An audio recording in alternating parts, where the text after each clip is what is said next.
Welcome to the Country Fried Outdoors Chasing Your Experience podcast. The podcast that will connect you to resources regionally and nationwide to engage them in open, honest discussions so that we can inspire the growth that you need to chase the experience you want. So strap yourself in because here we go.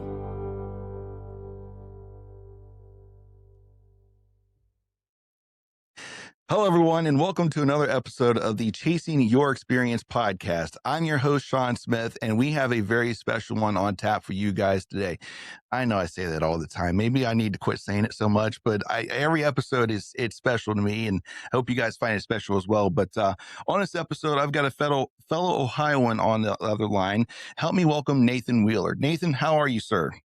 I'm doing well, Sean. How are you today? It's Ohio, and it's not sub-zero temperatures. I'm good. That's a good day. Man, yesterday, so it warmed up here in Ohio with 50 some degrees. I don't know how high I got for you guys. We were around 56. So all this snow's been melting. And it's a very terrible time for my downspouts to get clogged up. I don't know what happened, but two of my big ones got clogged up. So I've got water that was backing up. It was coming into our foundation. So I was scrambling around yesterday to deal with that. So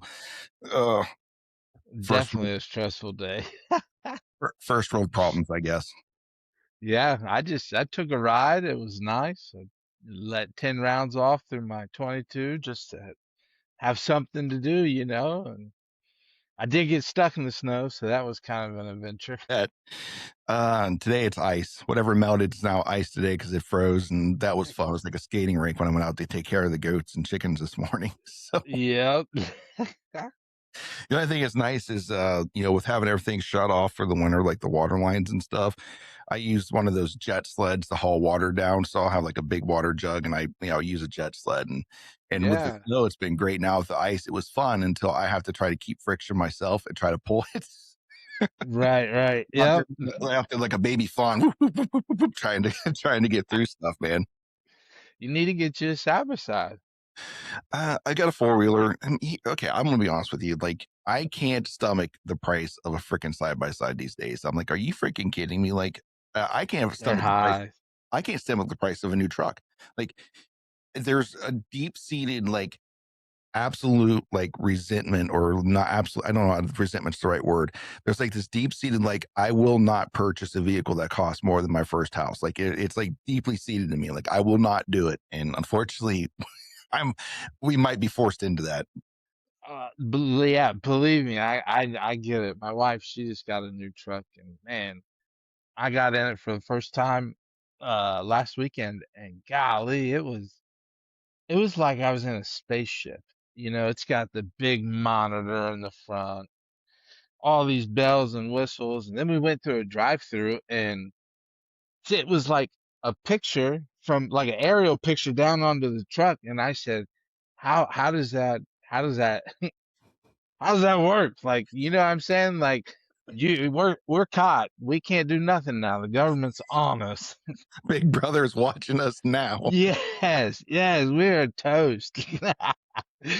But yeah, it's just crazy. Like, I mean, when I first started driving, leather seats and power windows, and if you had the little Bluetooth thing in the radio, that was you were hot rodding it. And now, gosh, they watch Netflix and YouTube and all kinds of stuff when they're going down the road. And we wonder why people are so distracted today. I don't know. Right. Yeah. I don't know. We'll give you no, go ahead. I said we'll give you a ticket for texting, but go ahead and you can watch your Netflix. Go ahead and watch your Netflix. It's all right. Here's my thing about this though, is that those vehicles rely so much on that hub that if something goes wrong with that, like the entire vehicle's like shut down. Like, yep, sorry, I can't do anything. Yes. They've become so computer controlled. I'm like, no. Yep. I don't like it. I'm not trying to fix one. No, you can't. because you go to fix something, it's going to throw something else off because of the how in sync they are with their computer, with the computer running Yep. everything. So if it's not right, or you went and got some aftermarket product that may or may not be up to code, uh, he'll Yeah, yeah. he'll start throwing codes. Next thing you know, your truck or vehicle's running rough, or it just won't start or won't do anything. So Yep, can't go to the pool part store no more. no, no. And I'm not trying to be like John Connor in Terminator, that worried about that type of stuff. It's just the fact they're so reliant on that computer and everything's all in sync. Yes. I don't know. That's a whole nother conversation to be Yeah. had. They say it's for efficiency, but I think they're full of crap, to be honest with you. Yeah, it's Um, for them to track us, that's what it is. and well, hmm, I know there's a way now that law enforcement in some of the newer vehicles, they can actually like get the code and shut your vehicle down if you're running from Really? them. Well, yeah. So I mean, it's coming. I mean, in the they'll use it as in the name of safety. Now I am law. You and I talked off the phone before. On the phone Yeah. before. I am law enforcement, so I'm not talking from being like the tinfoil hat, anti-government, anti-law enforcement person. That's not me. I still work for the government. Right. It's all for the name of safety is what they say it's for. And it's funny. I know this is not the content people are here to listen to, but it's funny that how much of our freedoms we'll give up in the namesake of safety. Yep. Yeah, but anyways, that's not the content people are here to listen to. And Nathan's like, I have no idea what I just signed myself up for. Oh, hey, This I mean, I'm rolling. Any adventure you want to go on, we'll go. well, Nathan, let's start diving into this whole thing. And your first time coming on the podcast, and luckily it's not your first podcast, so you had that taken care of for you. So hopefully Yeah, the nerves. Yeah, the nerves don't hit quite as early in the morning, you know. it's not your first one, so we don't have to worry about, you can be a little more comfortable and more relaxed, and that's okay there. But since your first time coming on the podcast, why don't you let everyone know who you are, where you're from, and just give a little bit of background about yourself. How about that? Yeah, so my name's Nathan Wheeler. I live in Killbuck, Ohio, which is in Holmes County. So we're in the heart of Amish country. I make a joke. I have more Amish friends than I do English friends now. Um, but yeah, let's see. I've been married to my wife for 8 years, and she's the one that got me into hunting. Um, she got me into hunting pretty deep. Um, yeah, I fished most of the time. That was what I did growing up, was fishing. And my parents didn't own land, and I never wanted to ask buddies to take me or anything like that. I just, you guys go ahead, I go fish. Fishing's peaceful to me. But yeah. So, and I better make a note of it, because the first couple podcasts I did, she got a little irritated. So this big one, that's definitely hers. This one's hers. That one over there, and that one. And mine's the one up in the corner, just the little, and then the spikes are the kids. so so we gotta, Annie Oakley, she outshoots me some days. Yeah, that's all right. I've found in my experience women tend to be better shooters when they're engaged in it. Oh Um, yeah. yeah, They're way more patient. oh yeah, they tend to follow directions better too Yeah, yeah, when they're yes. engaged. When they're engaged, but well, dude, that's awesome. So that's kind of funny that you mentioned that it was your wife that brought you into hunting. I did a podcast with a young lady. Well, yeah, I'll say young lady, and she's from Northwest Ohio, and she got into hunting because of her husband. Well, she grew up in a hunting family. Like her dad hunted, her brothers hunted, and so she didn't get involved in it. She's like, well, I always thought it was like a guy's thing. So I just didn't do it. And then she got with her husband. And I think before they were married, he kind of started talking her into doing it. And then she eventually got into deer hunting. And I think she's like 3 years in. I think it's like her third year hunting. And she ends up shooting a 200-inch buck. Oh wow, that's awesome. That is awesome. Uh, so I'm like, wow. But it's funny how the spouses, the influence the spouses can have on an individual to get into the sport. And generally, and I'll be honest, generally it's usually seems to be the other way around. It's usually the husband that brings the wife into the sport. You don't really hear it Yeah. about much about the other way around. So Yeah. so Hey, listen, when we got married and we moved back up here, man, they got me into all kinds of stuff. I was coon hunting and 3 o'clock in the morning, 700-yard dogs, 700 yards away. And, mhm. my brother-in-law was like, all right, well, let's go get him. We're taking a gun, dude. Like, we're shooting it. Like, what? Do what? Oh, no, I said, we got to take a gun. Like, I'm not walking 700 yards to just look up there and be like, yep, there it is. Yeah, there's a No, tree. we're shooting it. Like, what's the point of doing this if we're not going to be shooting these things? And it's kind of goes against the grain of what we're doing. Yeah, but I don't know, it's been a blast. Like I've loved every second of what they have exposed me to.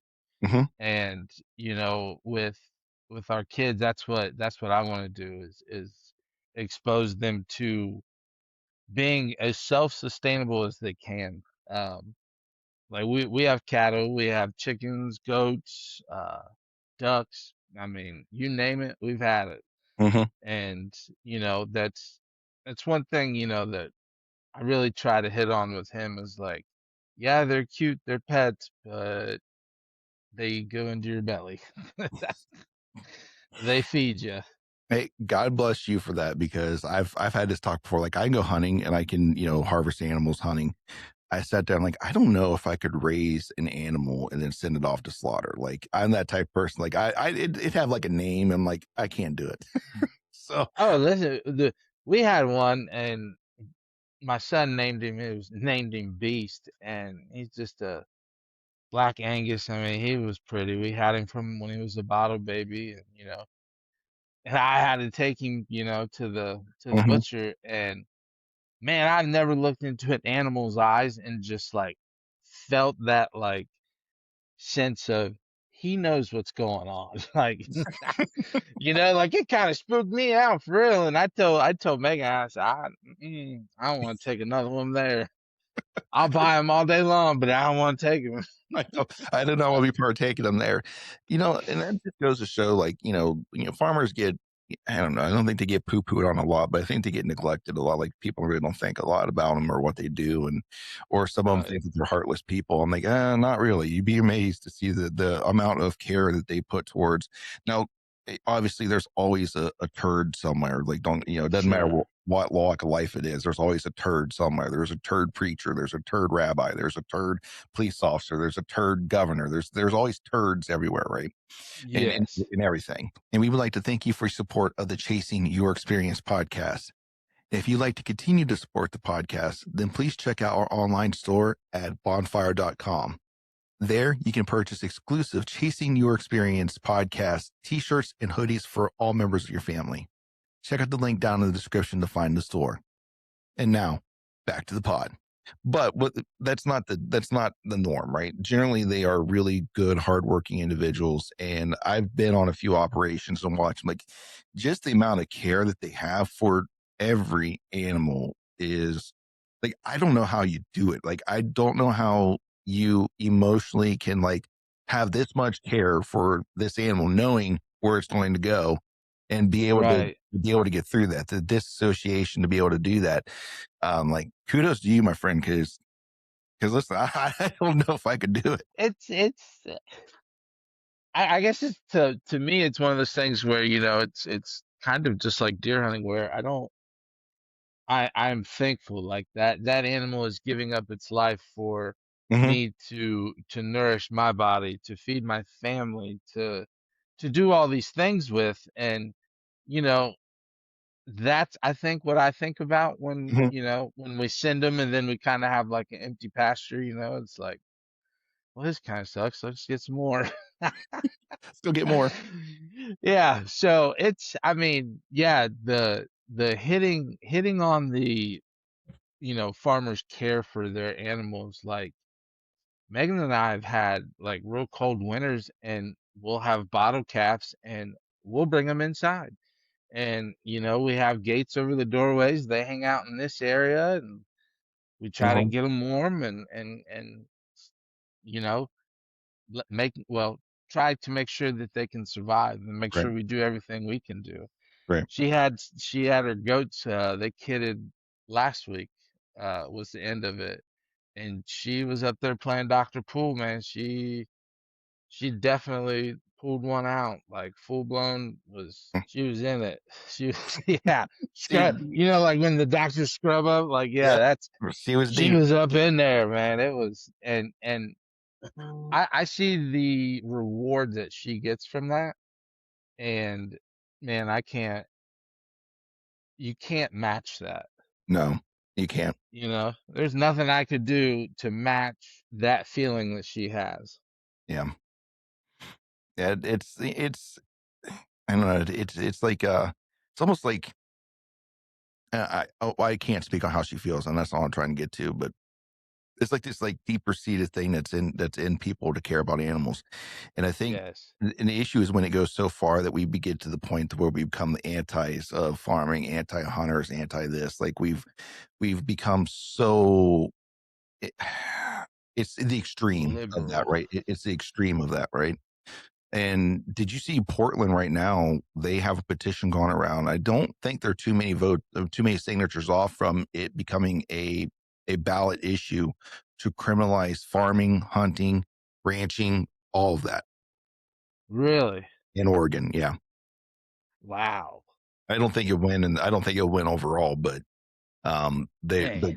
it just lets you know how easily, because they just need 100 some thousand signatures. And last I had heard or seen, I think they were in the 90s. I think so. They weren't far from having enough signatures to get it put on a ballot. And that's ridiculous. And it's probably all the little small town people and stuff that they get out there. And those people probably aren't going out to the back roads and No, it's Portland is what it is. Portland, yeah. it's the same here in Ohio. Like, Ohio's ran by Columbus, Cincinnati, and Cleveland, the three C's, right? Yep. Oregon is ran by Portland. I'm sure there might be a couple others in there. Washington's ran by Seattle. It's it's such a big disconnect between what the majority. Now while that might be a major populous hub, it is such a small demographic of that entire state that lives in those little three areas. Like, the majority of the states, like more like us here in like Tuscarawas County and Holmes County and stuff like that. We Yeah. have a different. I can't say we have drastically different values, but we have different values, and different Yeah. needs, different ones, and we I have. think we understand the purpose of an animal. Mhm. That is not a pet. I mean, I'm not gonna go butcher a cat and eat it or a dog or No. but an animal that is made for me to eat, Mhm. I'm gonna eat it. I Right. mean, No, I'm with you. I get it. And um, it's just, I don't know. It's just an extreme that it gets taken too far, and that's what happens. Anything that goes to extreme is not good ever. no. Um, Either way, I mean, either way, Mhm. Like, left or right, if it goes to the max, it's just never. luckily right now we're not even worried about that because we've got people complaining about too many non-resident hunters, and Yeah. they want to see non-residents go to a go to a draw. We're not worried about people trying to take our hunting rights away. We just don't want non-residents coming in coming in taking up all of our good spots.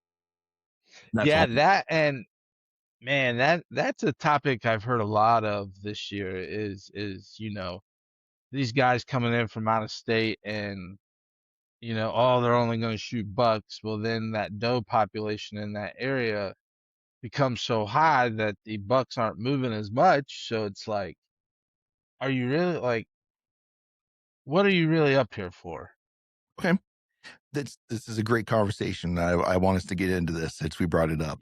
Um, Yes. so what are your thoughts on this? Because I'm going to preface this. ODNR, or Division of Wildlife, has been under the gun for several things. Obviously, the recent EHD outbreak has been, everyone's up in arms about that with the Division of Wildlife.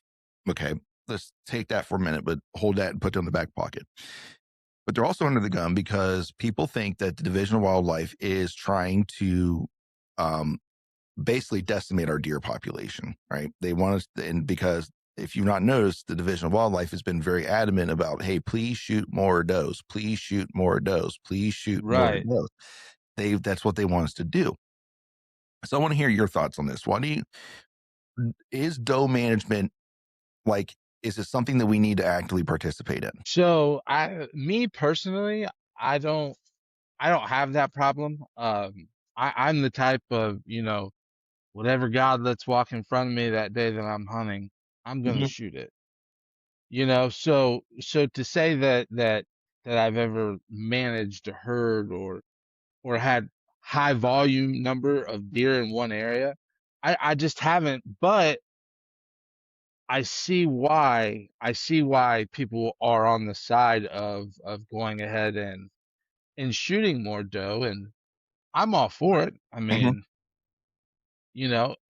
if people do it the right way, I'm all for it. Like, you know, if you're not gonna eat it, then give it to like the homeless shelter or mhm, these food banks and mhm. food pantries. Like use it, what is it? Use it as what it's intended for, not just live target practice. Right, And I think some people are that way. And you know that it's just not ethical. right. There's nothing ethical about it. So we are, I know we're a three tag state, one buck, two does, but Okay. then we can go to another county and shoot three does. Mhm, So if they were smart, they would just I would say bump it up to five, one buck and four does.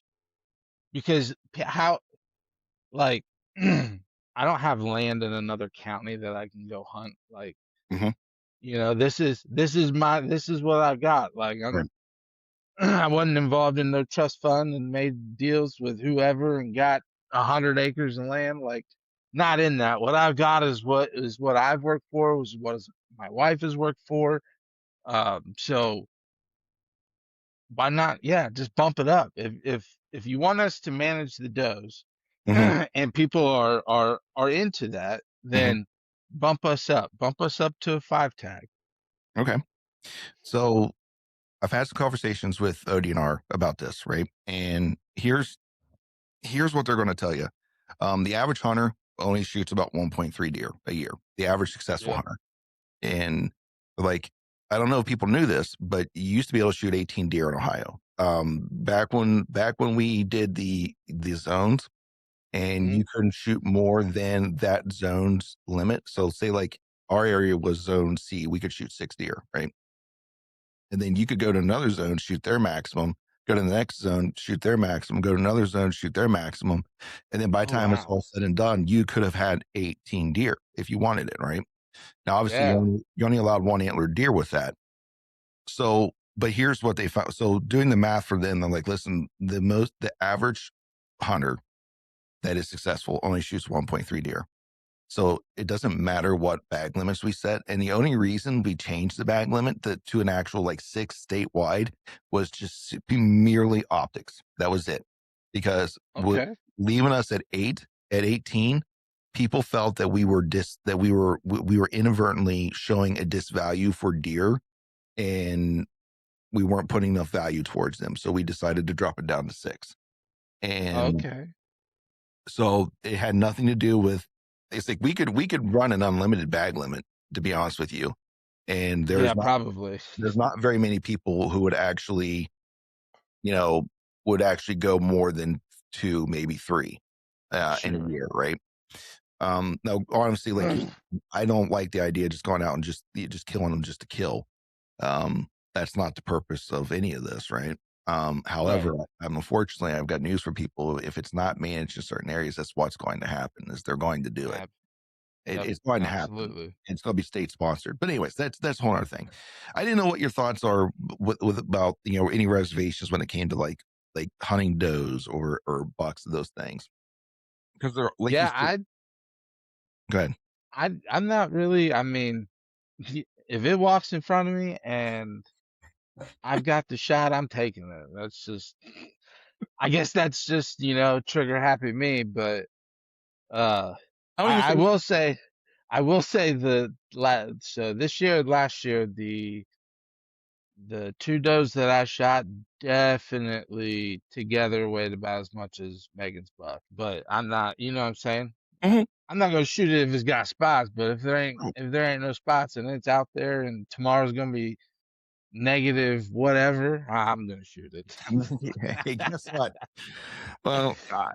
there's been times I've been able to backpack a deer out that I shot. So I mean, basically, Yeah, oh, I just kind of just sit up over my shoulders and off we went. I'm like, oh well, I guess it's gonna be tender. Um, you know, I don't understand the reservation, and I understand everyone has their own desire to do what they want to do in the outdoors world, and that's one of the premises I try to stick to. Is like, listen, I'm not going to sit and bash you if this is what you want to do. I guess my main issue becomes when people start locking down, and this is what people are afraid of, and this is why people don't talk a lot about it. This is why they think that getting rid of the non-residents will do this, or this, or that, will open up more opportunities and stuff. There is because people will lock up like swaths of land and only hunt bucks, right? right. And they might even come to Ohio to hunt at all, but they have this land locked up. No one else is allowed to access it except for their small little circle of people. And they may not Yep. even come to Ohio to hunt. And so then it kind of inadvertently creates these deer sanctuaries that does start to run rampant in. And all they're after is these larger bucks. So, and it's a whole nother ethical discussion I think I'm going to have on another episode. But Yeah. my idea behind this, and I will share this. So I told you about that buck that was on our farm, right? And Yeah. he was big, right? I don't know if he was 200 big, but he was big, right? And there are several of us who, several farms around us who had pictures of him. They knew he was there. We all knew he was there, right? Well, he ended up getting shot by somebody, I think, like a mile away from our farm. I had him on camera like all late season last year. I hunted for him a few times and it just never worked. I would be there, he wasn't there. I wouldn't be there, he'd be there. I had him Right. daylight. Listen to this, daylight, 11, I was like 10, 11 a.m., the second day of gun season on Oh. camera in my spot that I like to hunt up there. Oh. The second day of gun season, middle of the day, right? Mm. He daylighted a lot in that area. So I had my chances at him. When I say chances, like he was in that area, right? I just never had the opportunity to see him on the hoof or get an actual opportunity at him. So fast forward to this year, didn't get a lot of photos of him. I think maybe the landowner had like one or two photos of him. I hadn't seen him yet. So I'm like, well, I don't know what happened to him. I know he's not dead, unless he died during the off season. Someone poached him, he Yeah. got hit by a car, or he just died because he was an older buck. Like this, let's be real, he was an older deer. And so I finally got a photo of someone had harvested him. And I maybe I'm too my own horn here when I say this, but I was like, well, good for them. Like I didn't get mad, I didn't get upset. And unfortunately, I think there's too many people that would just get like totally mad and then, well, how can I stop this from happening? And they start looking, how can they block their neighbors out? How Yep. can they do these things? I'm like, you know what? I, Maybe I'm not that greedy of a person when it comes to deer. Like I don't know what it is, but I'm happy for that person that they shot that deer, right? Yeah, I mean, it's like, yeah, it's a chapter of a story. Like, would I've liked to have got him? Yeah. But you know what? It is what it is. It's a deer. It's not my deer. It's our deer. And someone had an opportunity and was successful with him. So Right. There's that, and the way I believe there's only one person that owns the deer, and he's got the best seat in the house to watch them walk by. So, if it's how can you own a wild animal just because it's on your land every now and then? yeah, I get it. So, and I get the thrill of seeing the big buck on camera, watching him and doing Mhm. that. I get that thrill like 100%. Yeah. But I'm not gonna be heartbroken and let it ruin my season if somebody two farms down shoots him like, Hey, good for good you. for you. You were Good for there. you. I Uh, don't ever want to take that memory away from somebody. right. I just hope that I don't get to the point. And I don't think, I mean, I obviously don't see it happening, but me personally, I don't want to see myself get to the point to where my first response to something like that would have been anger. Oh Now, yeah. that deer was poached. Yes, I'd be upset, but Sure, absolutely. successfully taken legally, at the same opportunities that I have, that the rest of us have legally, I'm okay Yep. with it. Like, good for you, Yep. buddy. Um, and Absolutely. I just hope I don't get to the point where my initial response to anything like that is anger or Yeah. jealousy or, something along those lines. Cause then I think it's time, I don't know, it's time to have a heart to heart with yourself and like, why are you really doing this? And are you really promoting this? Are you really promoting this activity and chasing it for the right reasons? Or are you doing this for your own selfish gain? No, absolutely. And that kind of goes back to the guys that only hunt big deer. Like he's 4 years old, but man, next year he'll be a monster. Like, would they hunt that same exact way if it was back in the 1900s and you had to hunt to put meat on your table to feed your family? No, Probably not. No, no. no. If that big one comes by, cool. But guess what? They're gonna shoot some does, and they're probably gonna shoot a couple does without tags and cut them up real fast because that's meat in their freezer. Yeah, probably. You know, that's Probably. that's how Megan and I look at it. And when she first got me into it, man, that's all I wanted. I just wanted to shoot a monster just itching. You know what I mean? I've Mhm, never shot a big old antlered buck. Like first one I shot was a button buck, and I swear it was a doe. Like, mhm, well, you know what I mean? It was just one of those instances where, oh, there's a deer. I'm supposed to shoot it. So bang, like I didn't. mhm, And yeah, the one that I have up there, that's the only big antlered deer that I've ever shot. And probably I think one of the only ones that I've ever seen while actually hunting. mhm, Just because I'm not waiting on it. Like, hey, this doe right here, she would do me just fine in the fridge. mhm, So that is the side of hunting that I wish more people were on board with. Everybody can say that, mhm, like, oh yeah, we eat it, we love it. Cool. Every person does. But are you gonna go all year without shooting and be like, oh well, I didn't see him this year, but you done passed on four does or a mhm. buck that might be just a little bit smaller? Yeah, Nah. yeah. And full disclosure here, like I don't have a problem with somebody in there if they want to be that type of hunter. Like this is what I wanted to focus on. This is what I wanted. Sure. I'm okay with that, right? My issue starts with them is when they start trying to isolate or try their best to try to push people out away from them or push people away where it's not benefiting the culture at all. Um, Yes.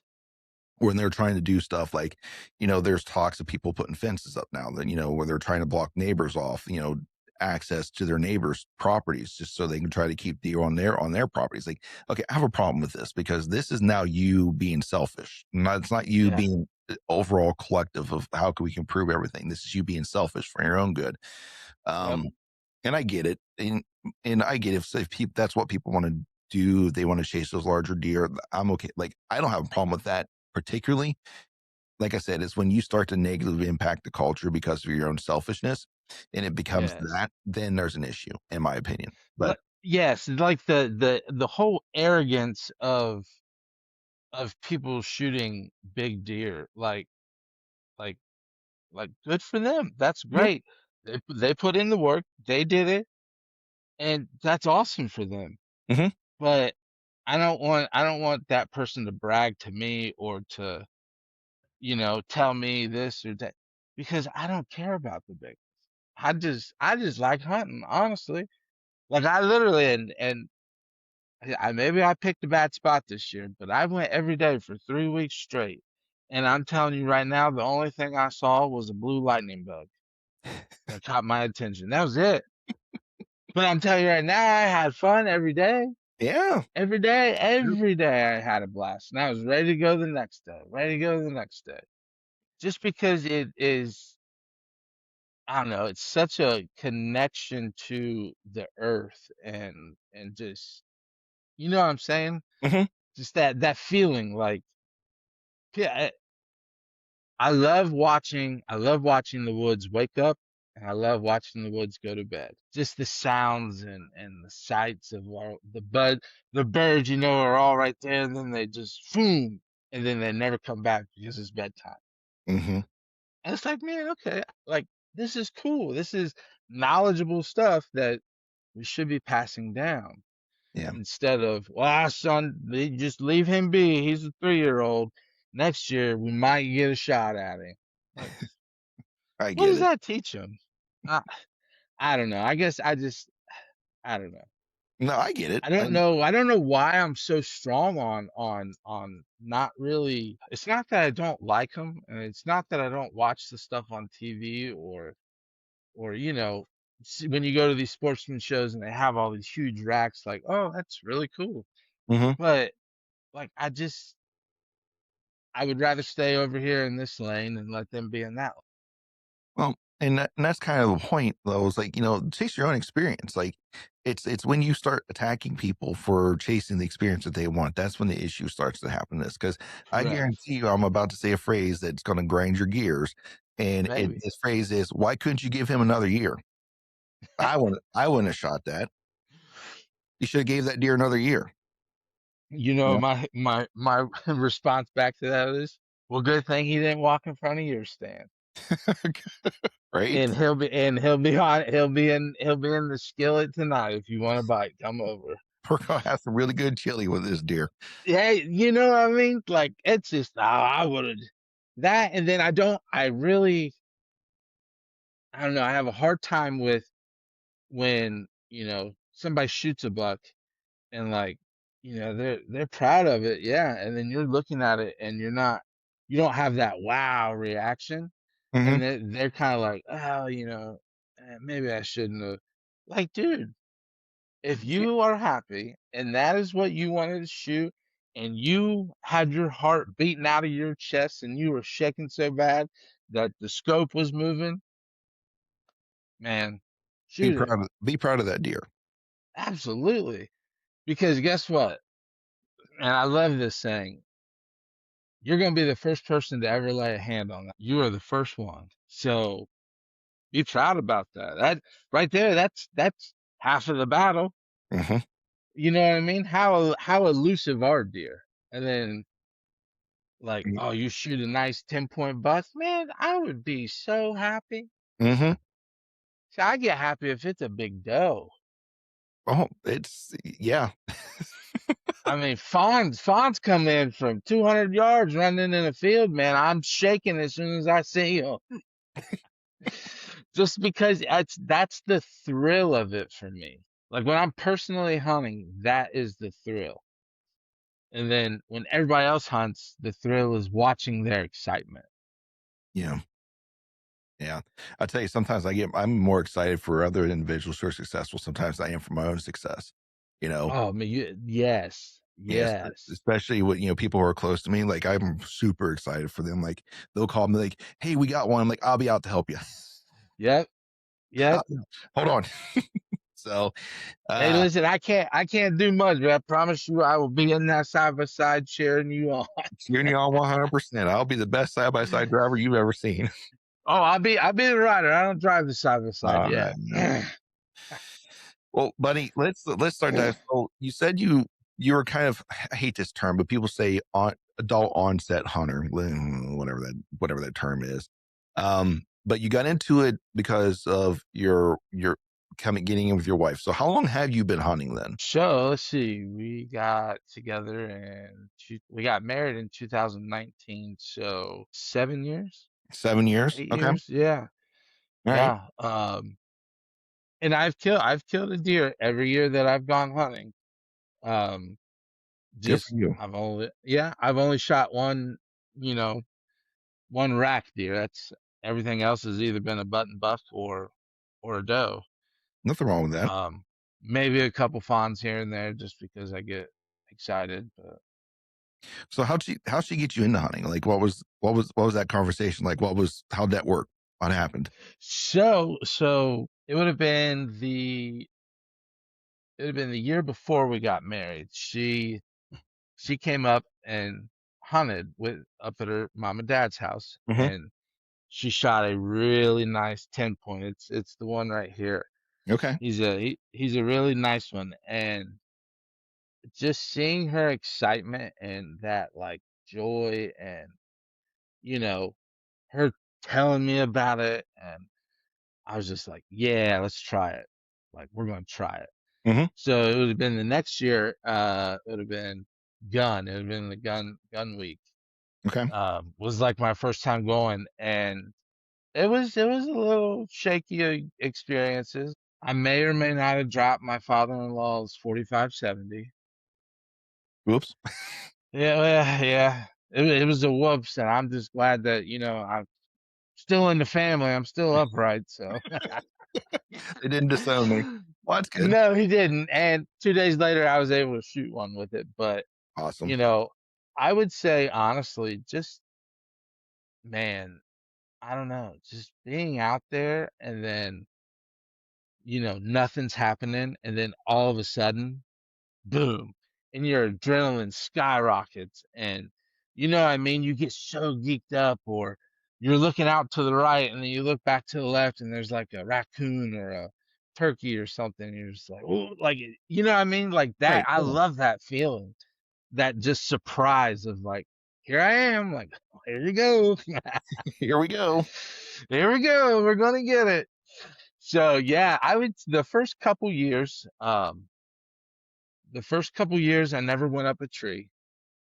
I messed around here and there with my brother-in-law going up, and like when we'd go check cameras and stuff, like I'd climb up and be like, oh, okay, this is cool.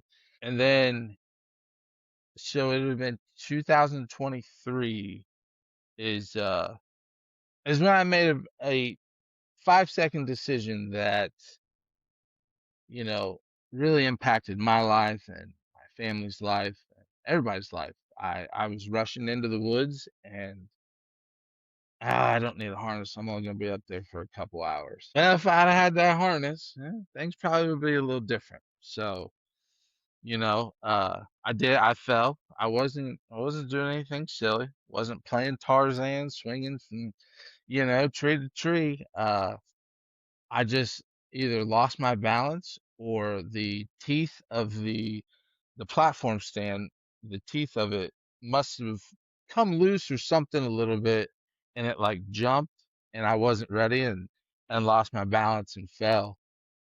Hmm. Um, yeah. So I fell around 2:30, and then my wife came at 6. That's when it gets dark, shooting lights over about 5:30, 5:45. If you're not home by 6:15, something's wrong. I fell to the left, my phone went to the right, and so I didn't have a phone.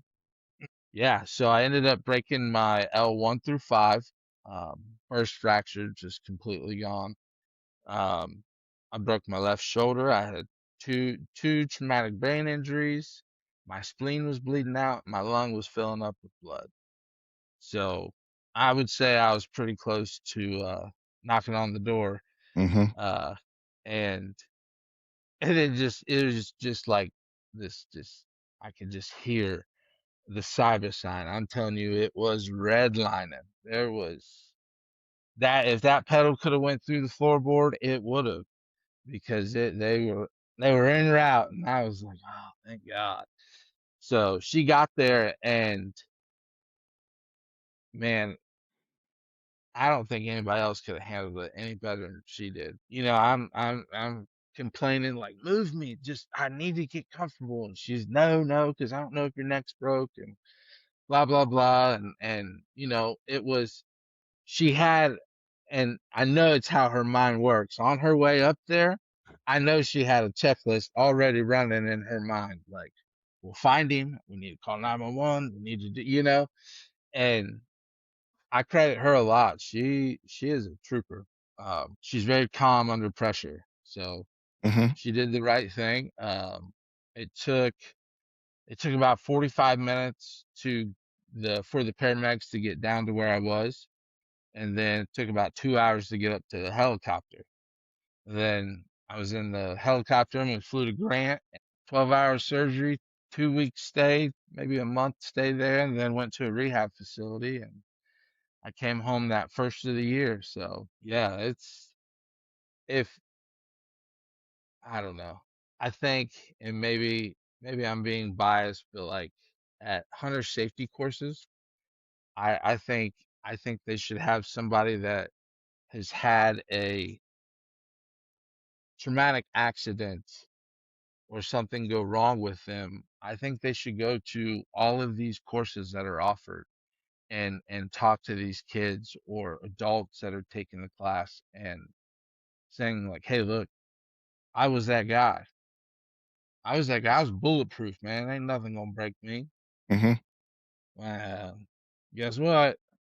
You know, I just I feel like if you had that, would it change your true like, okay, I'm not going to forget this harness. I don't care if I have to come back and get it, but you need it. It's almost as important as your arrow with your broadhead on it, you know? Hmm. So that yeah, it's okay. I'm alive, I'm kicking, kinda. But yeah, I'm paralyzed from the waist down. So uh but I tell you, the only thing that I can't do is drive.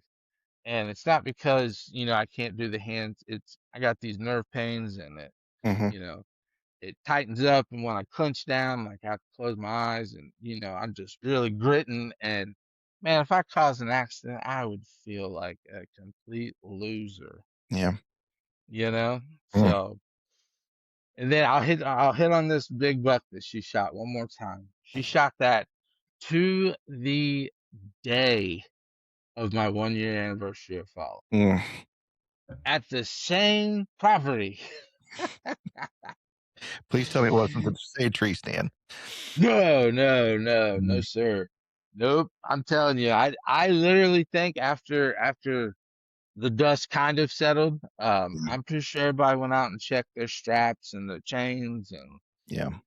they made sure it was all right. But I tell you, I think, I'm a very religious person, and I think that God has a calling for me now.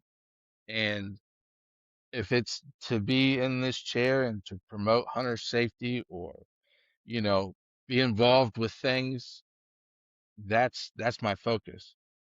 And that's all I want to do is use something that could be such a negative and turn it into something that is overly abundant, a positive. Yeah. I guess some follow ups on this, and feel free. Like if we start diving in too deep, you don't want to talk about it, then we don't have to. I'm an open book. Well, I get that, but there's a certain point where and like I said, some people are more resilient than others, and they can handle reliving some of these things. But Yeah, let's start here. So was this like let's be honest. How many times have you been to the woods in a tree without a harness on before the accident? a lot. A lot. Yeah, I mean, there's people do it all the time. Like I don't like to admit this. I've done it. I've done it in the past, and My um, father-in-law, he said, "Man, I've been hunting for 40 years and I've never wore one." I've got a friend who can say the exact same thing, that they've hunted their Yeah. entire life and has never worn one. And I want to take a moment to talk about something that has transformed my approach to hunting. That's mock scrapes. I was introduced to the Scrape Doctor system 2 years ago in Columbus, Ohio, and let me tell you, it changed my game. If you're looking to dive into mock scrapes or just need a fresh perspective, I highly recommend checking out scrapedoctor.com. Their insights have been invaluable, and it's been great to see how my skills have developed since that first meeting. What's more, our relationship has blossomed into a fantastic friendship. And to celebrate that, I want to share an exclusive deal with you. Use code countryfried15 at scrapedoctor.com to save 15% on your purchase. Trust me, you won't regret it.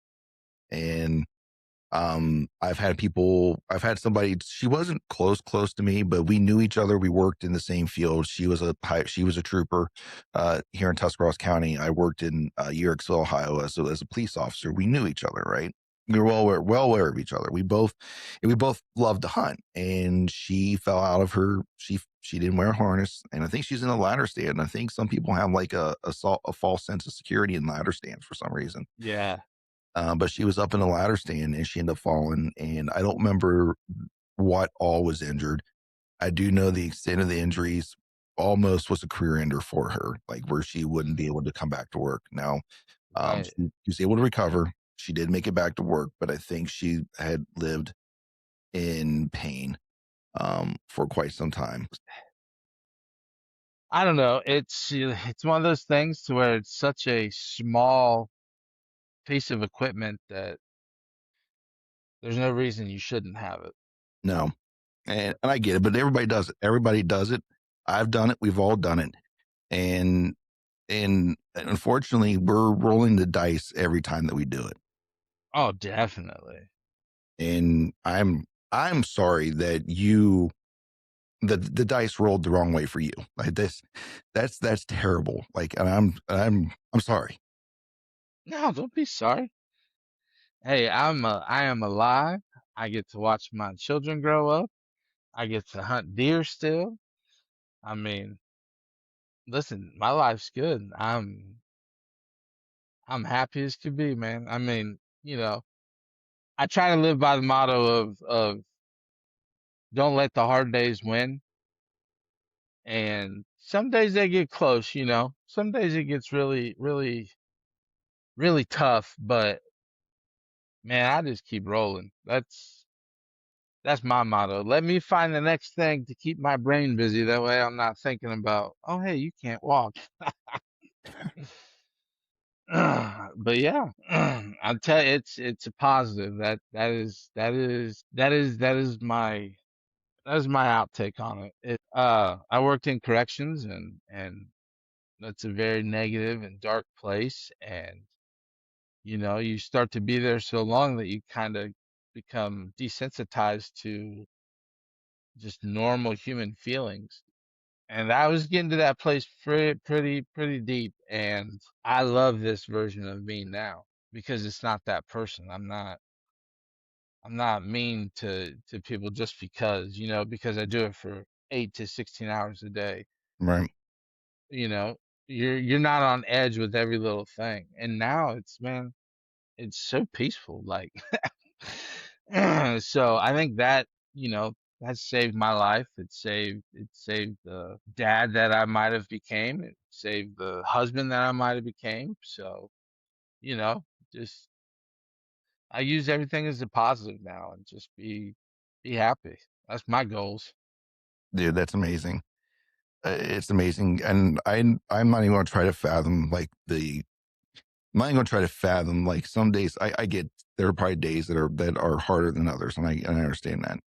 Just, I can't fathom the amount of will that you have to just remain positive in all this and just keep that positive outlook, because it is so easy. You see people, you worked for people that were in prison, that circumstances ruled their life, and Yeah, they feel they were dealt a bad hand and they couldn't rise above that and just take control and move forward. right. And circumstances, in your case, circumstances beyond your control has dealt you a certain path for you to walk, and you are still a positive person upholding positive light and positive energy for people. That's a hard thing to do. That is a really hard Yeah. thing to do. um I wish it was more common in people, but it's not, dude. And that's a superpower that you have, and that's amazing that you're able to keep that amount of positivity. It's Well, inspiring. thank you. I appreciate that. Thank you. So, and I appreciate you taking the time to come on the podcast and talk about this. So let's, if you don't want to say this, but I'm trying to make a connection here. Yeah. You fell around, you say around 2:30, you said Yep. around 2:30, and the cavalry started to show up shortly after 6 o'clock, right? Yep. So we're looking at a 3.5 hour window. Did you were you conscious the entire time? What was the experience? What was going through your head at this point that you have fallen like kind of walk me through that what you can remember. Yeah, definitely. So I would say I remember all of it. I remember the sounds of like the branches breaking and stuff. Like that's kind of that moment where you're kind of like in your mind, you're like, uh-oh, like what are we doing? And then, just the impact is just boom.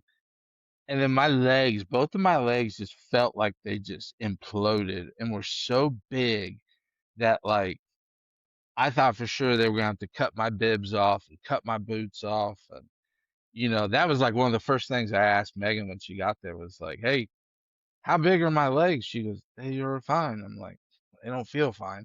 And it's just that like when your arm goes to sleep Hmm. and that tingling feeling. So that's what I had from the hips down. Um and I landed on my back left, and then I did roll and like tried to crawl a little bit, and then that's when my shoulder broke, and I just laid my head down. I just laid my head down on the rock, and I prayed. I started praying and you know asking, saying like, hey, just please help me through this, like whatever the outcome is, just help me, and I started praying for my family members, like, just pray that they can get through it. If that's what it comes to, I hope they give them the strength to keep going. Um, but yeah, I would say I didn't lose consciousness right away, but I definitely took a good nap until it got dark. Yeah, I yelled help a couple times, but man, I was so far off in the valley that Yeah. there wasn't nothing. Nobody was going to hear me. Nobody. And Yeah. I mean, I may or may not have had a thought or two of like, man, if that big buck that I saw last night comes in here and thinks that I'm getting in on his territory, man, he's gonna tear me up. But yeah, no, it's and it kind of goes back to like in the beginning when we talked about, people having all these secret spots and this and that. And listen, if my wife would have never gone with me to this stand before, she would have never known where I was. It was that far back. She had an idea, Hmm. but she would not have gotten there as fast as she did Yeah. without somewhat knowing the path. And that's the kind of stuff that I talk about is why not tell somebody? Um I had to cross through a trail camera um at another spot to like go back to the house, so Hmm. like that picture didn't come through, so boom, now we're putting two and two together. He hasn't answered me. He hasn't not answering my calls, it's like okay, that. And then a whistle. I would have never thought about that. A whistle. Carrying a whistle in case of an emergency. Hmm. I mean, a whistle don't weigh nothing. Yeah. And if I had that, or if somebody that like a lot of my Amish friends is they don't have cell phones. So what happens if they fall? Well, Yeah. now, oh man, now they don't have this, they don't have that. So a whistle, man, it's caveman style, but Yeah. if it's not broke, don't fix it. Yeah. And So that, I mean, yeah. Um, then the paramedics got there, and I remember the female paramedic, man, she was like over top of me, and she was like, she did her job great, but she was just kind of like yelling, you know what I mean? Like, and it just kind of got me like kind of worked up, like, oh, what's going she on? Like, you know what I mean? Like, she was oh amped. my God, yeah, am I really dead or what the heck's going on? But they put me on the stretcher. Then they had to carry me because they couldn't get the side by side. They couldn't get their side by side close enough. So they had to like carry me, I would say every bit of 200, maybe 150, 150 yards. Yeah. Put me in it. And then the weirdest thing was like the old logging road. I remember every curve. I knew right where I was. And then right when we got to the top, I could feel the just fresh air, Hmm. from the flatland. And man, that was nice. And then I didn't know that I didn't know that they put me into the ambulance and had to drive me across the road because of power lines and whatnot. Hmm. So I didn't remember that, and I'm pretty sure that's when they started giving me the pain medicine. Um, because you got in the helicopter, man, it was like out of a movie. I was laying there, and I like opened my eyes, and this dude's just got this white, just perfect hair flowing out, got that little mask on. I tugged on him. I said, "Am I alive?" He said, "Yeah, buddy, but we gotta get going because I don't know how much longer." And I'm like, "Okay." And yeah. So you've been to Columbus, right? You know how downtown Columbus is nothing but Yeah. concrete and steel, right? Yeah. Yeah. Oh man, I thought I landed in an open field with one of those like party tents, and my two buddies were right beside me. And listen, I thought that for the longest time. Like until I like came to in the rehab center, I thought that's what happened. I didn't know I landed on the top of a building in downtown Columbus. Mm. Like it was, man, I tell you, they had me on some stuff, and it was just like, woo, They had me on the good, man. man. Listen, so I thought Megan and our son, they were in the corner, and I thought they were getting dressed to go hunting, and I kind of freaked out, like, what? You guys aren't going to take me? Like, dude, what? I'm sorry, I don't mean to laugh, but Oh no, Joe, really, laugh, really man. It funny. is. Listen, it is to me. Those kind of instances are just so funny, and I tell you, there was two things when I went to the rehab center that just kind of clicked in my head, and it was like, all right, cool, now we gotta get over it. Was when my OT, she called me a paraplegic for the first time.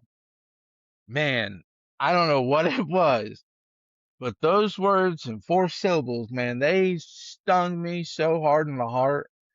And I like kind of started tearing up, and she goes, I'm sorry. I said, you're the first one to call me a paraplegic. And she goes, I didn't. And I said, I know you didn't mean anything by it. It was the first time I heard it. Yeah. And, and then I got to the point, man, where I could wheel around that rehab unit. I'd be getting up and going out to the fridge and get a juice box or whatever. And one of the nurses was like, "Oh, I didn't see you walk by." And I was like, "That's because I didn't." And she's just like, "I'm sorry." And from there on, everything was a joke, man. I embrace the jokes because I think they're hilarious. Yeah. I really do. I Um, think they're so funny. Ugh. we're in, I don't, hopefully I don't make your head inflate enough to where you can't fit through the door when we're done here, but you're definitely a positive person, and that your ability to adapt to this as quickly, I'm sure like I said, there was good days and bad days. Obviously, everyone's Oh, going to have sure. them, but your ability to adapt into that and to in acceptance of that, Yeah. as quickly as it was, is that's inspiring. It really is, and I'm glad. Like I said, I'm happy you decided to come on the podcast and reach out and talk to me about this, because this has been an Yeah. amazing. We're not done yet, but this has been an amazing discussion.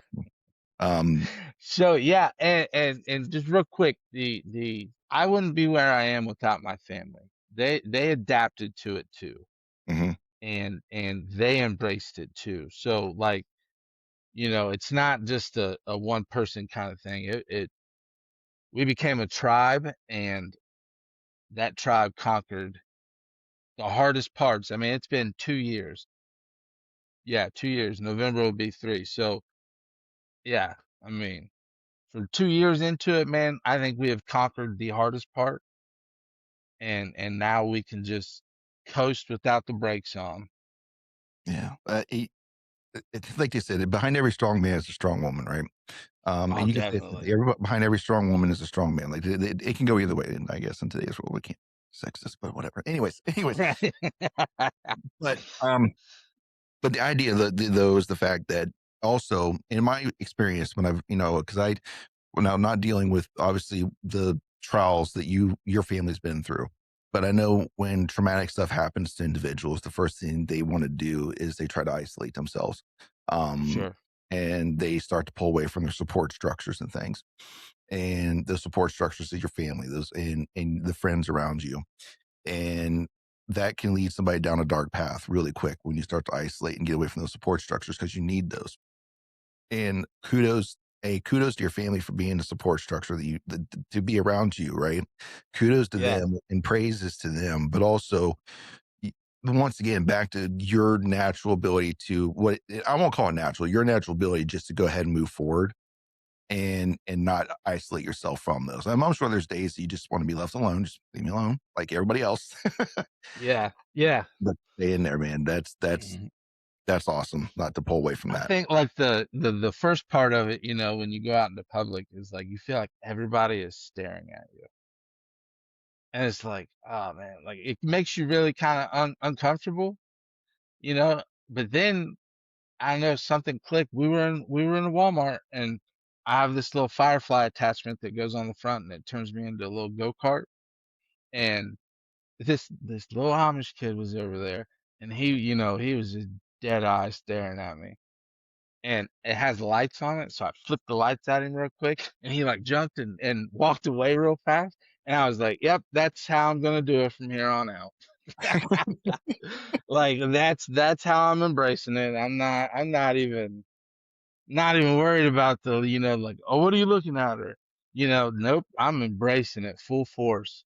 When when me and my father-in-law get together, he'll be pushing me out of the store or something, and I'll wheel a little bit, get going a little fast, and he'll kind of like lose the grip and kind of jog after me a little, and I'll just be in the parking lot screaming, "I don't know you, get away from me!" Dude, that's hilarious. Oh yeah, man, that's I love it. I love it. I take my little scooter in town. It's like 4 miles into town. Man, I'll just be riding right down the county highway, just cruising with my music on, telling cars to pass me, pass me. Just go around. Hey, now listen, the day that I get passed by a horse and buggy is the day that I will consider not doing it anymore. It'll be the day I consider to sweep up my buggy because Yeah, my arms work, man. I can hit the reins real quick.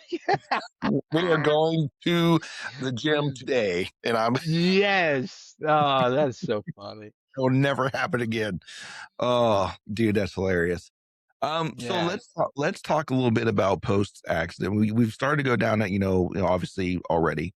So so Yeah. you've continued hunting, right? What Oh yeah, definitely. so and I think that's kind of led you into some different avenues, obviously, and some different connections with some other organizations. Um, but I think one was what would you say, Whitetail Heritage? Yeah, Whitetail Heritage of Ohio. I credit a lot of overcoming that fear of getting back out into the woods. I credit them with that. I mean, 326 days after my accident, I got accepted to go on this hunt, and I harvested a doe. I mean, they had one of the big nice blinds that had a ramp all the way up to it, and man, it was something that I felt a part of, but at the same time, it was like a different feeling, almost in the feeling as in like, okay, this is what I want to do. This is I don't care about shooting the deer. I don't care about going out and getting the deer. Very thankful for it, but man, I love watching these first time hunters come in and people with disabilities and Down syndrome, and man, when they come in, I'm telling you right now, there's no my heart doesn't get any warmer than that. That makes my whole day. Like, and I felt that when I hunted, and then last year I really felt it like the whole day, just everything about the day. And man, they grew it's so we had 36 hunters this year, and So that's 36 landowners that are giving up a Saturday in October for these people to come out and hunt, and it's free range. If their Boone and Crockett big old boy comes through there, guess what? Shoot it. Shoot it Hmm. right now.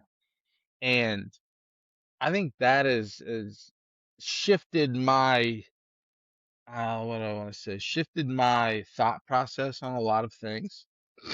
Is, life is way bigger than what I got going on right here. Hmm. It's way bigger than that. I wanna help. I wanna give and be a part and do good. Like, like I don't want the glory for me. It's all glory to God, but I get some joy out of it. It's it's a really good thing.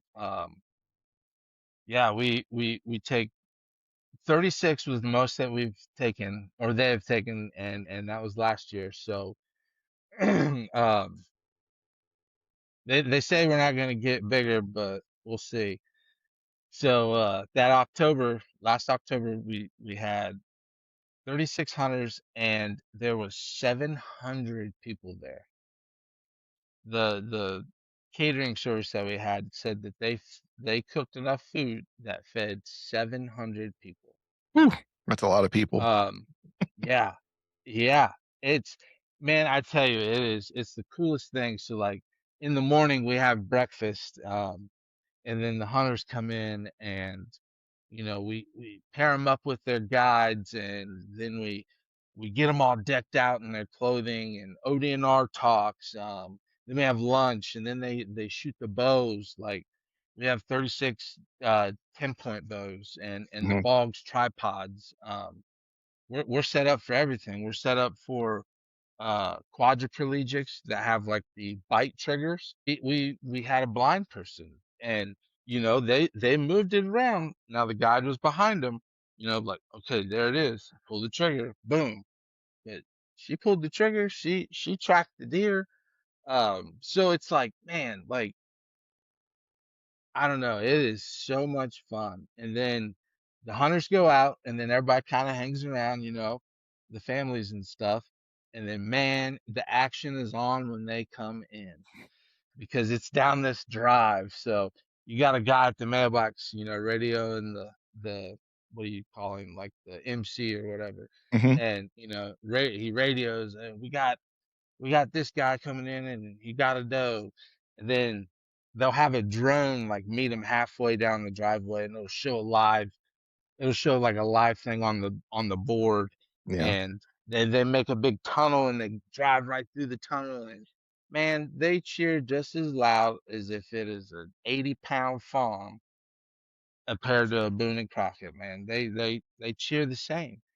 And to give that joy, or to be a part of being able to give that joy, that's my hunting season. Watching all 36 of them come in with deer, and my wife and my kids shooting. Man, I don't care. I could go out and sit every day and not see a deer, and I'm telling you right now, if the other things happen, I'll be perfectly fine. Yeah. So that it is. It's a really good thing. You can check this out on whitetailheritageofohio.net. If you think you fit anybody fits the qualifications, fill out that application. Um, we have a banquet every year. It's a fundraising banquet. It's coming up in March, and Hmm. yeah, we have 155 people just in the hunters section already. You know where the Northeastern Sportsman Show was? Yes. At Mount Hope there? Hmm. So we will literally pack that building from one side to the other. Dude, that's awesome. Yeah, So I yeah. hear you saying we. Are you part of the organization now, or? Okay. Yeah, so we were talking about Whitetail Heritage, and Mhm. just we have that banquet. Man, it's so much fun. The food is so good, the fellowship with everybody. We do gun blitzes all the time. Raffle off just any and everything, honestly. We have, what is it? I think one of the big guns is the Ruger Model 77 450. Mhm. Yeah, like yeah, you saw it there at our little table. Yeah. Yeah, Hmm. I think we got another one of those to auction off at the or raffle off there at the banquet. And then that side by side, I'm telling you, $20 get you a ticket. All you need's one, but I'll sell you six for 100. 6 for 100. Oh, but no, man, it is. I don't know. It's something that is near and dear to my heart, and So what all does until I whitetail take what all does that what all does whitetail heritage do? So it sounds like they are involved in getting people out in the outdoors rather than first time hunters or people, I don't want to say special needs, but you know what I mean. People disabilities. with disabilities, get Yeah, them out into the woods and experience something that they may not otherwise have had the opportunity to do. So what is that? absolutely. Is that what they mainly focus on, or what else does Whitetail Heritage? Excuse Yeah, me. so we do that. We help out in the community with fundraisers and everything like that. We're a nonprofit, so we like what I want to say, like a family that is in need, like is Hmm. going through a really hard time, we will help them out. Like it's just giving back. That's what I guess that's what keeps all the guys going. Right. All the guys, all the meetings I've been to, it's always been that general. We're here to help. We are here to do what God wants us to do, and that is to give back and to help and to be just good members of society. Hmm. So that, and then we hit a little bit on conservation and management. We did. I want to try to do like a deer processing, something like that. That could be like our educational thing. Hmm. Could be another little fundraiser for us or something. Hmm. Just getting kids involved with the outdoors Absolutely. is because listen, it might not happen in our lifetime, and it might not happen in my great grandbaby's lifetime, but at some point it's gonna go back to the colonial days where you're gonna have to hunt for your food, and if you don't know how to do that, you're gonna starve, or you're Yeah. gonna pay a ridiculous amount of money for meat. So so that's one thing that I really enjoy about that too is passing along things that will help in the future. Yeah. I think you're onto something with that deer processing thing. I think Yeah. so. You thinking like it being like a class or something where you bring people in and teach them how to do it, or is it like you're offering the service? What are your thoughts on that? Oh man, so like I would do almost, and this is just kind of spitballing. Yeah, absolutely. Yeah, but like I would do June or July, and at the place that we have it, there's a big pond and big pavilion, and we have another big tent. I would do like you know have like a little fishing thing and teach the kids how to fish and Hmm. how to get the fish off the hook and my wife had the great idea of buying the little earthworm farms Hmm. and taking that and like showing how the earthworms move or grow and then using that as the bait. Um, and then I would have the deer processing. So have to talk to ODNR and get, like maybe they could give us a little extra permits or something, take a couple does or something and just show the kids like, hey, this is how we gut it. Hmm. This is how we get this piece of meat off, or this Hmm. piece of meat's good, or this is the silver skin. I don't know. I was the type of kid to where if I heard it from somebody other than my dad, I listened way better. Hmm. You That's know what I mean? Like, that's most I don't kids. know what that is. My son does it to me all the time, and it's like, gosh, all right, Junior. It's But all kids, all of them. yeah, and and then like the main event, I would want to do like a archery, and I brainstormed it like a summer showdown. And Hmm. you get three dudes and you got 10 targets because there's a lot of space out there to shoot. and to be able to shoot safely, and then just have like a little tournament to raise money, like, you know, Hmm.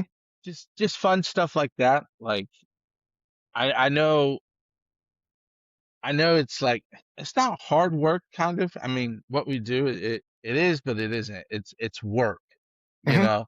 Like there's so many people behind the scenes that are putting in time and effort and this and that, and you know, it's not really laborful, but at the same time, we have the hunt in October, then we have the banquet in December, and then we want to maybe do something in June or July. It's like Hmm. boom, boom, boom, boom. Like I don't know.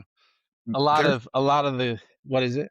there's a lot of background work that happens to those things. Like I don't think people understand the amount of work that has to go into that to those, right? Yeah. Just the logistics behind all of it. And then on top of that, like getting everybody in place where they need to be, finding the locations, setting those locations up. There's a lot of behind the scenes work that a lot of people don't see. Oh, And absolutely. I think you can say that is labor. That you guys are putting in hard work doing this stuff. Like there is work that goes into this. Now, it may not seem like labor because it's a labor of love. So it doesn't Oh feel like yeah. labor to you, but you guys are putting in hard work to make this happen, and kudos to you guys and stuff. So let's get this out here. So if someone hears what you just got on talking about, and they want to be a part of it, or they want to help out in however way they can, well, how can they do that? Can they where can they reach out to? What can they do? Yeah. So message me. My TikTok. We can put that on there if you want. We'll get that. We'll get that all at the end. I was just Okay, okay. Yeah. we're at the 30 Send right now. me a message. Whitetailheritage.net is our website. Mhm. Yeah, you can look us up on Facebook, send direct messages that way. Yeah, I mean, anything that anybody thinks that they could offer, bring to the table and are passionate about it, absolutely.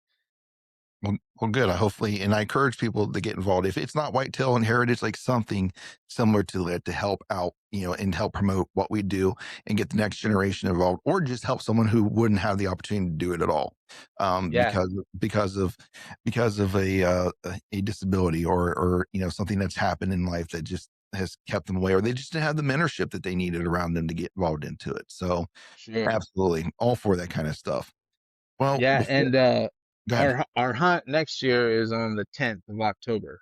Okay. So it's at Pilgrim Hills down in Tiverton area. So anybody kind of local, if you want to come out and just observe the day and eat some good food, come out. And I'm telling you, when you go home that night, your heart will be like the Grinch's. It'll grow three sizes. And his heart grew three sizes that day. Yeah. Well, before we close this out, I'm going to give you an opportunity. Like, take all things into consideration, but I'm going to give you the mic and take as long as you want. I want you to whatever message that you have for every hunter, every outdoorsman, everything. What is the message that you want to get across? And like I said, take as much time as you need, but this is your opportunity to talk directly to them and tell them whatever it is that you need to get out. Yeah. So obviously, safely hunting. It save your life. I mean, it'll save your life. It'll save your family's life. It'll save hard times. There's no reason not to wear one. It's if you don't wear one, then it's foolish because instead of saying, "Oh no, that won't happen to me," you should start saying, "It hasn't happened to me yet." Because I'm a firm believer it could happen to anybody at any given time. So yeah, just safely hunt. Another thing is you know why I guess in a sense why are we as hunters why do we care so much about what a buck scores and not accepting the fact that man that dude was successful, like he set out to get a deer this year and he did it. So why are we putting such a high priority on big bucks and you know let's just all be happy together because we're all doing the same thing. Like, oh yeah, you might shoot 2 or 3 big deer. That's great. I'm just as happy for you as I am for me shooting 2 fawns. Like, there's the chase, and I think the social media platforms have blown up big deer and smaller people, I guess, or smaller landowners, or the average hunter, I guess, kind of gets blown away because, "Nah, I don't want to watch that. He's not shooting a big deer," or nah, nah. Like, listen, Kip Campbell, man, I love watching his show. You know why? Because he loves shooting does, and he'll show you when he messes up. Like, Mhm. it's a pack that we are all in, and it is a pact of unwritten rules that I think a lot of people have lost their way in. Um, like I said, I'm not a lifelong hunter. Um, I will be from now on. This new Mhm. me is he's a lifelong hunter, but just hearing stories from great grandfathers and grandfathers and just older people in the community, there is no, yeah, we're deer hunters. It's oh, he's a rack hunter, or oh, they ain't got a whole bunch of land. Why don't we come together? Come together, because that's what we are put on this earth to do, is come together and help people. So don't ever don't ever think that anybody is better than anybody just because they shoot a 180-inch deer and you shot a 100-inch deer. Be just as happy, and spread positivity and joy, and lend a helping hand. I mean, good advice. I mean, yeah, Well, that's a beautiful message, and thank you for sharing that with everyone. And yeah, I think it's I think both those topics, or all the topics, especially what we discussed today, is things that everybody needs to hear and needs to be reminded of. Because it's easy, like you said, that we can get isolated. We can start to get in our echo chamber of our own social media accounts, or our own, this echo chamber, and that's all we see.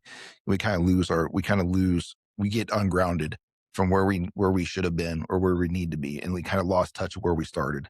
And yeah, safety is something that gets glossed over too much, and we is because so some of the trainings I've done, on my end, in the professional, like, law enforcement world, I always had the safety vlogs, because safety's always been very important to me. Because, now, while we can't eliminate risk of the activities that we do, we definitely mitigate those risks by taking those precautions that we need to. absolutely. And sometimes they're redundant, and I get it, but man, it's not worth it. The risk Yeah, is not worth it. yeah. Um, I'm grateful. The redundancy of pushing yourself around and stuff like that is way harder than putting on a harness. Listen, you can say that, I can't, and thank you for saying that. Thank you for saying that. I was just gonna say, I'm grateful that, that it wasn't worse for you, that you're still here to talk to us, and you're still there for your family, is what it is. Yeah, Like, you're still there for your family. You're still there to watch your kids grow up. You're still there to be beside your wife, right? Um, and other family and support members that are around you. You're still there with them. It could have been a lot worse. It could have been way yeah, worse. Um, One of the things I wanted to mention and bring up, and you talked a little bit about this, is letting people know where you're at. And I think having a good safety plan, or a good hunt plan put together, for even if it's just a daily hunt, whatever it is, so people know where to find you. They know about general time that you're coming out of the woods yep, to help with this, right? yep, Because time is not on your side when a major accident happens. It is not on your side. sure, no, Um, and the faster people can get to you, the better the better your chances are. And yep, so keep a good safety plan. Use all safety precautions that you should be. Like, let's be real. yeah. And I feel terrible saying that, given why we're talking today. Like, I almost feel like I'm scolding you when I say that, but it's not you directly, man. I'm sorry. It's like, No, don't be. use those safety measures that are there for you. And honestly, get past that pride, get past that ego, get past that, whatever it is that's stopping you from doing it. Um, because you're right, it may not happen to you, but what if it does? Yeah. What if it Yeah. what if it does? And those of you who are listening that can answer when it did, I hope that you're making it okay, you know? So Yeah, absolutely. Anybody that, is going through hard time or anything, get a hold of me. I gladly will talk to you and share tips and tricks and whatever we can do to just help each other. absolutely. Well, Nathan, I think we're getting ready to close this one out, buddy. Is there anything else that you would like to say that we've not covered before we close this thing out? No, sir. I think we got a good start on it. Yeah, we covered a lot of we covered a lot today, man. Well, Nathan, I cannot thank you enough for taking time out of your day. And honestly, you're the one that initiated this. You got a hold of me and said, hey, here's my story. I'd like to be on your podcast. I'm like, okay, we can Yeah. make this Yeah. happen. Yeah. Um, and I'm very grateful for that. And I'm grateful that you took the opportunity to do that. And I'm happy for you that you are in the mental state that you're in, the positive outlook that you have, and the positivity that you shine, given the circumstance that a lot of people wouldn't be able to climb out of. And, or if they did, it would took them years and years and years. And that's not saying, like I said, that you've not had your hard days. And I want people to know this. Like, there are still hard days. There will always be Oh hard yeah. days. Um, but generally living on the positive side of things to keep things moving forward, man. That's inspiring. And I hope the people who get to hear this can take that inspiration with them and a learning lesson along the way too. So, but that's all I got for you, man. And I appreciate you so much. I'm gonna give you opportunity. Where can people find you at? Give us all your socials, TikTok, Instagram, all those things. Let us know. Yeah. So mostly I'm on TikTok. And it is Spikes and Spokes on TikTok. Uh, YouTube, I haven't put anything on there yet, but it's Spikes and Spokes TV. Um, I got some things that I just gotta upload. Facebook, Facebook switches up, goes back to the coon hunting days, and it's Deep Creek Kennels on Facebook. So anything there, direct message me. Anything you guys need. If you're hard up and you need a harness, I'll buy you one. Well, Nathan, you are an inspiration, and like I said, I'm happy that you jumped on here and talked to us. Ladies and gentlemen, I'm thankful for you guys spending the last hour and a half joining Nathan and I as we talked about Nathan's upbringing into the outdoor world, having his wife bring him into the hunting world, and then sharing that fateful day with us where a I'll just say a 5-second decision is made a lifetime had a lifetime consequence to it. And Nathan has been a pillar, I think, of what positivity looks like. What trying to navigate through the challenges that come with that affliction, and still moving forward and giving back, and not just for himself, but also giving back to the culture as a whole and getting other people involved. Um, we know that your time is valuable, and we do appreciate that you took that time to listen to us. Yeah, If absolutely. you Thank you guys. if you want to follow them more on the show, make sure you give us a follow and like on the podcast platform that you found us on. The video version is on Spotify and YouTube, and you can come across the audio version on Apple, Spotify as well, um, Amazon, and iHeartRadio. And YouTube has the audio version too, in case you just want to put it on and listen to it. You can follow Country Fried Outdoors at TikTok at countryfried.outdoors, Instagram at Country Fried Outdoors, all one word. And you can find us on YouTube at Country Fried Outdoor Productions. But, ladies and gentlemen, until our experiences cross paths again, may you have the courage to fail, but yet the humility to learn. And as always, we hope you stay safe out there, and God bless you.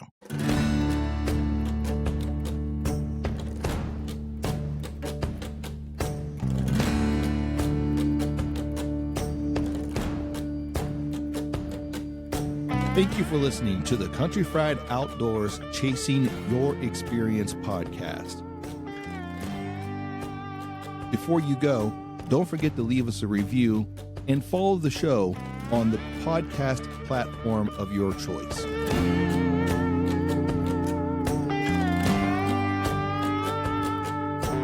Are you hungry for more Country Fried Outdoors?